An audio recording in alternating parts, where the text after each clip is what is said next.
Welcome to the STARS program, seniors taking active roles in society.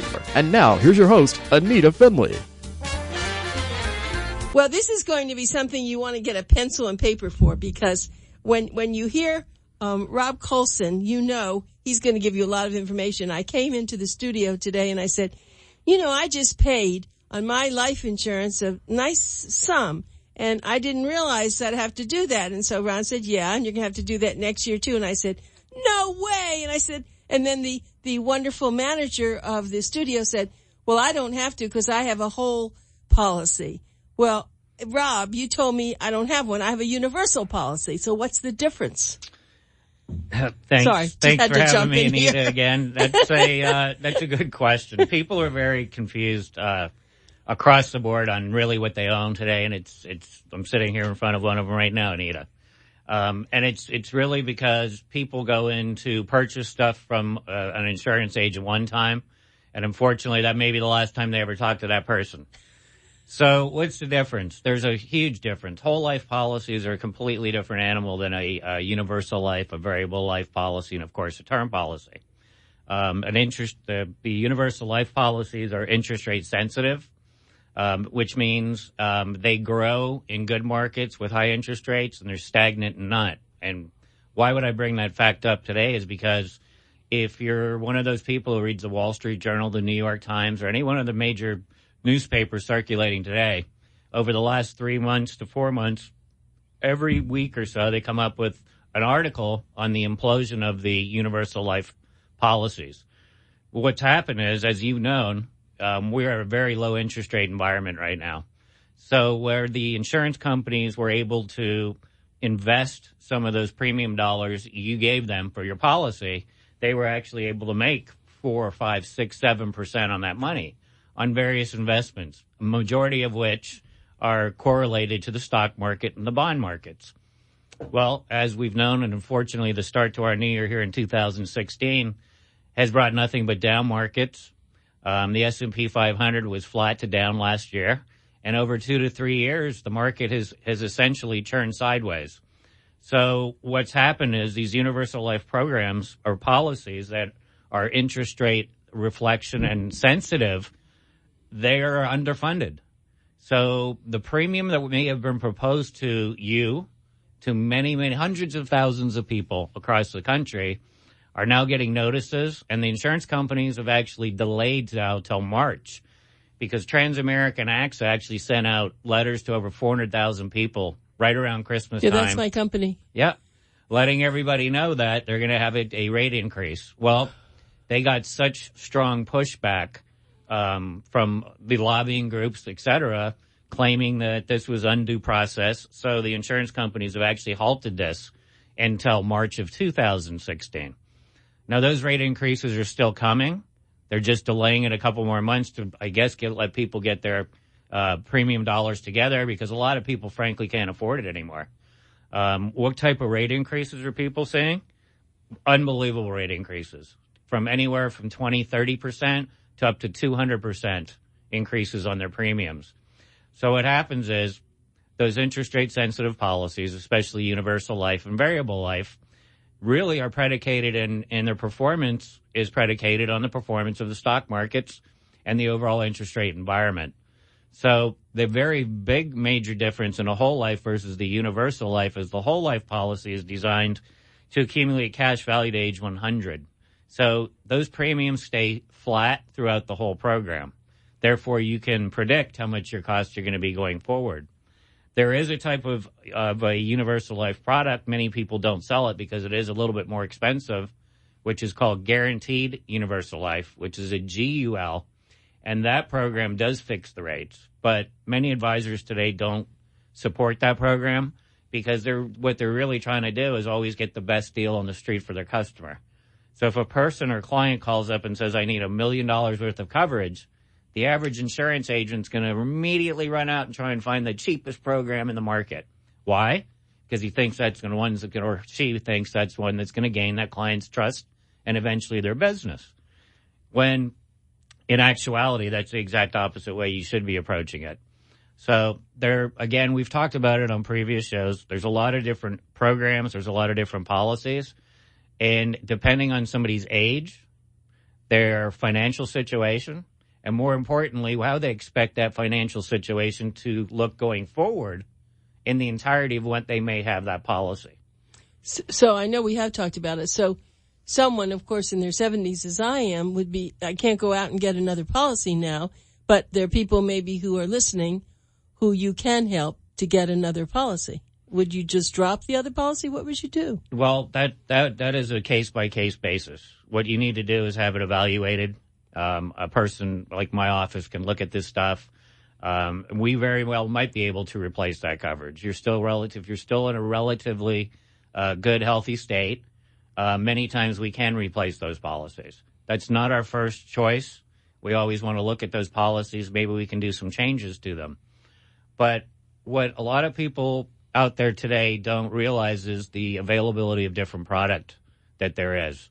And a lot of people out there today have diabetes type 1 or 2, and they automatically think, well, heck, I could never get a life insurance policy, or I could never qualify for any long-term care policy. And what we're finding today is it's absolutely not true. I can go through some specific examples and give you some specific examples of what's going on. There are products out there now called what's hybrid insurance. Hybrid insurance allows you to access the death benefit of a life insurance policy in the event that you're unable to perform 2 of the 6 activities of daily living: dressing yourself, bathing yourself, feeding yourself. So if you're unable to perform 2 of the 6 daily activities of daily living, what these insurance policies allow the client to do is access cash from that life insurance policy. And let me give you some cases and some studies, and these are actual cases we've placed. Here's a female who is age 60. She has rheumatoid arthritis. Most people immediately would say, well, that's an immediate decline anywhere across the board. You're never going to get that woman insurance. Well, she has immediate needs. She was looking for long-term care. And immediately right out of the gates, her family assumed there's no way we can get her qualified for any of these programs. So through some due diligence, we found some carriers with hybrid products, and we shopped them all. And what happened was that woman was declined for a standalone long-term policy because of the rheumatoid arthritis. Nobody wants to take on that risk, and even if it would be completely unaffordable. We were able to qualify that woman with a life insurance policy with full long-term care benefits. And what type of long-term care benefits? Up to $10,000 a month. Amazing. And those are in chronic illness or long-term care benefits. But most importantly, that money is paid directly to the client. So now this is a lady who is 60 years old. She has significant assets, but she doesn't want to deplete them for her family by being in an $8,000 a month convalescent home for the rest of her life. So what's the solution? A, she was declined long-term care, and that's across the board. 2, the life insurance companies will and did approve her on these policies, and now she can access, if she needed it, and she couldn't perform 2 of those 6 activities, up to $10,000 per month out of that policy. Now, why is that beneficial for that life insurance policy? It's beneficial because they're using the death benefit as collateral on the whole situation. Oh, so it just lowers the death benefit, which she doesn't care. She wants money now to be able to take care of her. That's exactly correct. So it's a situation where she was unable to even get approved for a regular standalone long-term care policy. You have one yourself. They're many times today, they're not only hard to place, but they're incredibly expensive. And the cost of insurance increases have almost been incredibly difficult or impossible for them to keep up with. As a matter of fact, a lot of the ones that probably placed business when you bought yours aren't even in the market anymore. I know, mine's in rehab. They keep taking care of us, but you're right. They really undercharge what they had no idea. I saw it. I said, how are they going to be able to do that? Yeah, so you're the perfect example. They're no longer even willing to sell that product to take that risk because they know that the balance sheets aren't adding up. What you're going to pay in and what their potential payout doesn't add up for them. So, again, back to this hybrid product. Now we've found a woman who's been declined, comes to us and says, there's no way I can get anything done. Well, we help manage that estate for them, place the insurance on the mother, and now, God forbid, she does go into a facility. they can access that without draining the rest of the assets. Absolutely incredible. So do you have a lot of hybrid policies like this? We're writing, that's probably the majority of what we're writing right now because of that, the long-term care riders. That is a great news. I'm so glad you've come on the radio to share all this because there are probably more people in that condition than not. That's correct. And I'll give you another recent example. Here's another one that 99% of the people listening today will say, impossible, can't be done, but it was done. So here's an example of a male, 57 years old, type 1 diabetes on an insulin pump. Now, most insurance people, investment people out there today will go, that's done. He's done. That guy is unwritable. Forget it. Don't even try. Actually, that individual was approved for a policy, a 25-year policy, which allows him to accelerate or borrow against that death benefit up to 24% of his face of the death benefit. In this case, it was a $2.5 million life insurance policy. So what does it let him do? This guy with type 1 diabetes, already on an insulin pump, that life insurance policy will allow him to access up to $500,000 worth of long-term care benefits paid directly to him. So, that being said, will he still then, let's say he uses it up, will he still then have the balance in life insurance? Absolutely. Absolutely. Well, that's really miraculous. Why isn't this more well known? It's really not, the insurance companies aren't in the business of advertising these products. They look to their advisors to do it. And there are a lot of them doing it today for the simple reason that we are now able to approve people that weren't approved before. So 5 years ago, we couldn't do this with anybody. We would simply have to tell that guy, unfortunately, you should have come to us prior to you being diagnosed with diabetes type 1, prior to having an insulin pump. Because the liability for any insurance company now is incredible. They don't want to take that on. But they will, given the context of these new policies. Because one thing they know for sure is we are all going to die. So they know that the collateral assignment on that policy is obviously back to them based on the money you borrowed from it. So if you're getting $500,000 out of a $2.5 million policy, should you pass away, you still get $2 million your estate. I think that is just the best news. And I haven't heard about this, read of course, from you. You've been sharing that with me, but that really makes the difference. So let's say people have policies, as you've just said, and they have problems. They should call you. And let me give everyone your phone number, and then you'd be able to very quickly figure out if it's possible. So you're going to be calling U.S. Insurance Auditors, and that's Rob Colson, who is the owner. It's U.S. Insurance Auditors, and they are located here in South Florida, and you can actually call them at 954-597-6430. I'll give you that again, 954-597-6430. Or if you prefer, you can go online and go to usinsuranceauditors.com.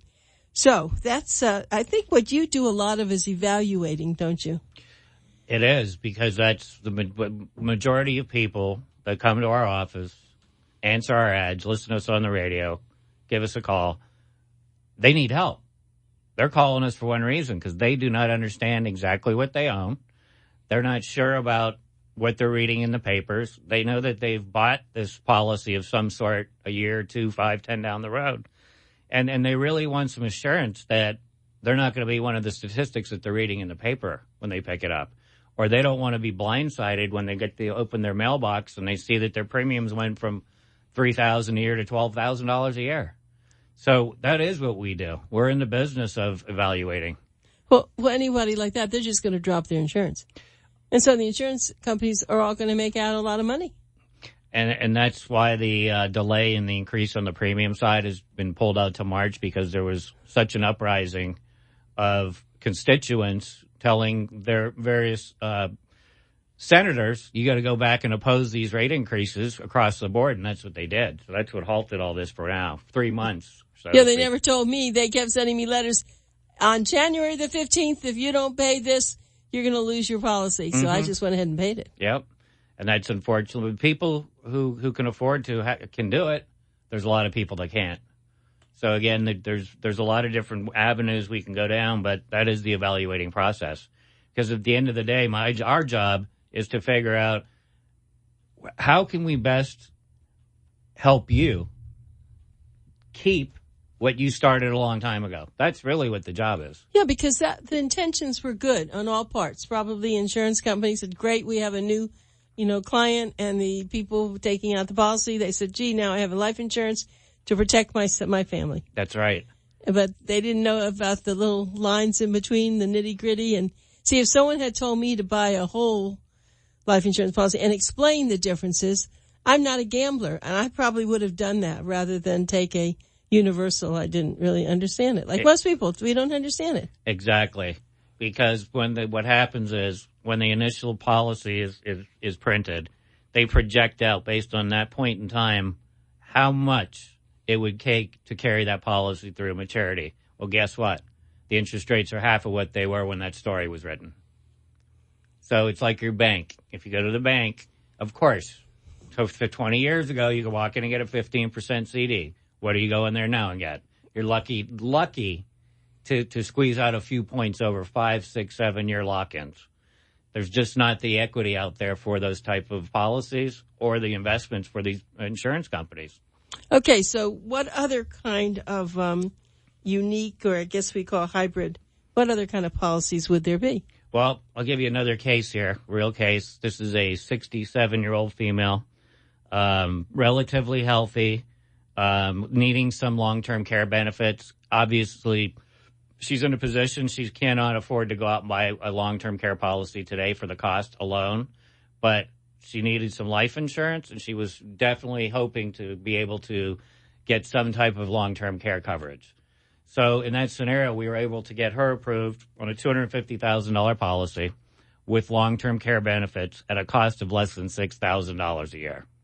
That's great. Absolutely great. Now, so she's buying the policy with the long-term care benefits. That's exactly correct. And what's more important is on this policy with this carrier, the underwriting was based on her mortality, which means they're not going under normal tables. They're going under the general mortality tables, which makes that policy cheaper. Also, more importantly, is all premiums are waived on these policies if people ever go on claim.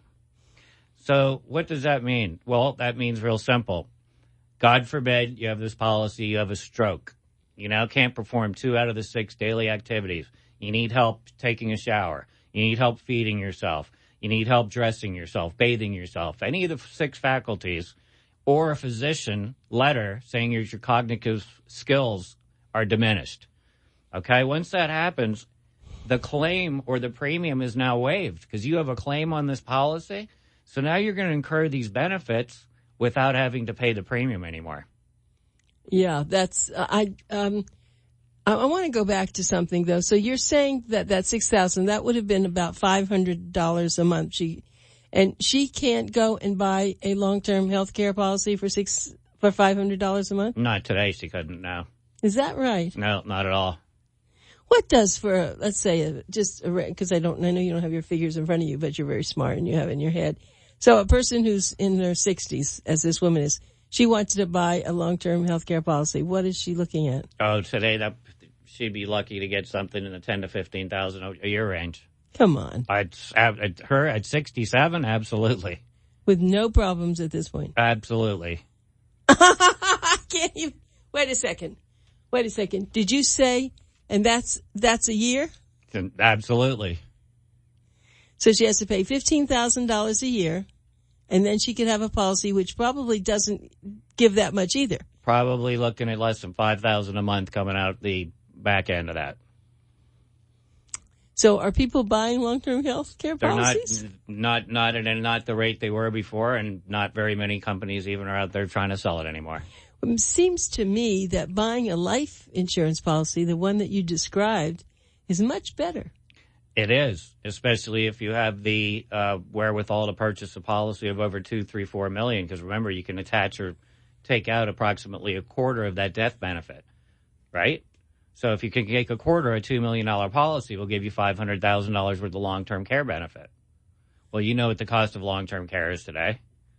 It can run you anywhere from on a low-end facility of $4,000 up to $8,000 to $10,000 at these nice facilities in Boca Raton, Florida. So if you wanted to buy a $3 million life insurance policy, what is that going to cost you? Depending on your age. Let's say it's a 65-year-old male again.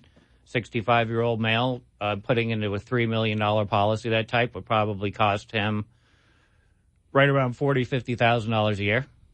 And that's really only it's only, I was going to say $6,000.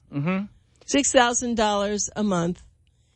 And they would be able to get long-term health care and an insurance policy. Absolutely. So the asset base was two. Once they're getting $500,000 worth of long-term care benefits and basically $2.5 million worth of tax-free death benefit if that $500,000 was used for long-term care. If you never needed the long-term care, obviously their family estate would get $3 million tax-free. So when you're sitting here, people listening are probably like, oh, my God, that's a lot of money, $40,000, $50,000 a year.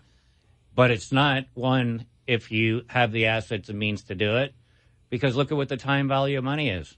The guy we use as example, 65, even if he lives 25 years, he would have put less than $1 million into a policy, and what does it estate get? $3 million tax-free.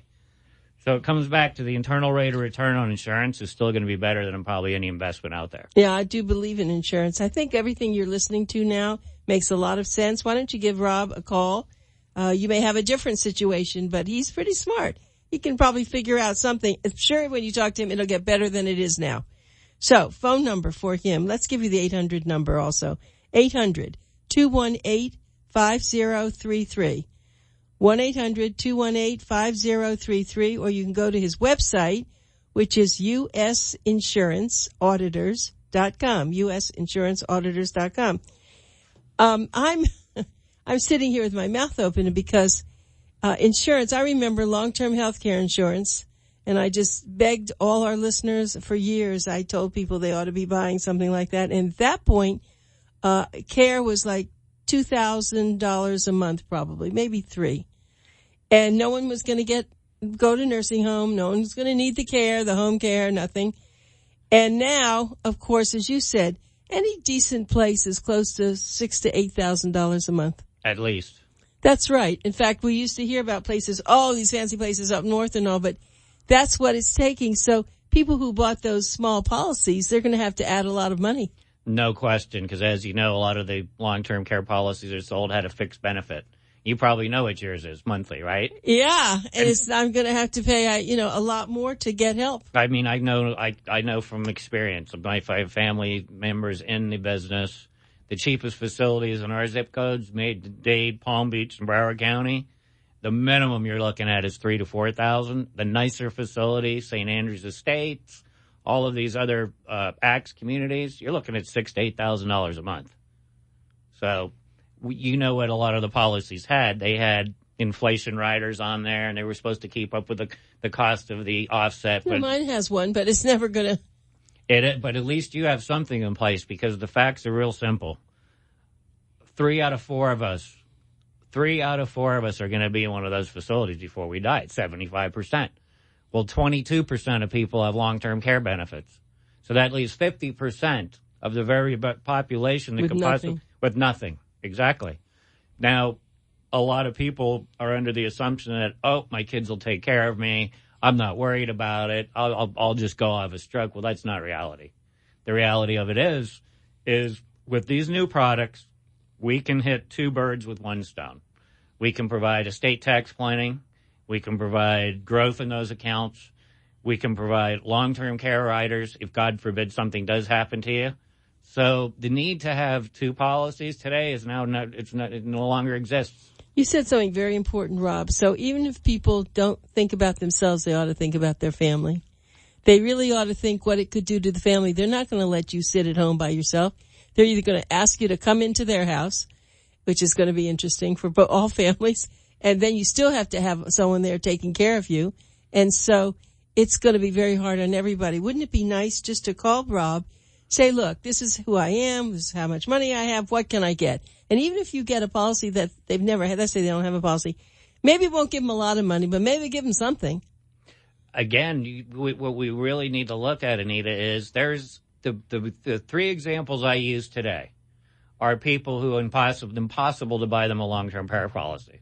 Diabetes, age restrictions, and all these things that are prohibitive to somebody to walk into my office and say, look, we have the money. I don't care how much it costs. Get my mother a long-term care policy. I would love to. I would love to be able to take that customer and say, no problem. Here's the ticket. This is how much it is. The fact of the matter is we can't get those people approved on just a straight policy like that. What I'm trying to enforce and make my point today to everyone listening is if you have any of the things we've talked about, pre-disclosed, pre-existing conditions, where you're sitting at home, you're diabetic, you had some type of heart issues, a melanoma, all these things that people in the back of their mind say it's impossible. No one's going to write this policy for me. The fact of the matter is they are, and we're placing this business. So you do need to have somebody evaluate it. And if you think there's even a possibility of that, and you have the interest, absolutely give us a call. Rob, aren't there also people who have 2 and 3 insurance policies? They used to buy them, Tell me about that. What do you do with those? Are they combined or what happens? No, it's a lot of people like spreading their risk in their minds. Just like banks. People with a lot of assets don't keep their money at one bank. Absolutely not. They would never do that. So they spread it out over all these different banks. Because, again, certain people still believe that the world might disappear tomorrow. So they want to have X amount of FDIC insurance on all their money. So they'll spread that money out all over the banks. Even though a life insurance policy has never not paid a death benefit in the country today, you still have the soothsayers out there to say it might happen to me. So instead of giving all my business to John Hancock, why don't I get a little bit here and a little bit there? That's why they have them all. Right, I know that. Well, Rob, as usual, you really made me just a little bit smarter, and I'm sure you made a lot of people smarter, and I know that they will certainly call you. It's a free consultation. You should be so lucky to meet him, and he's a great guy, and you would just love this conversation personally in his office. Thanks, Rob, so much. Thank you for having me again, Anita.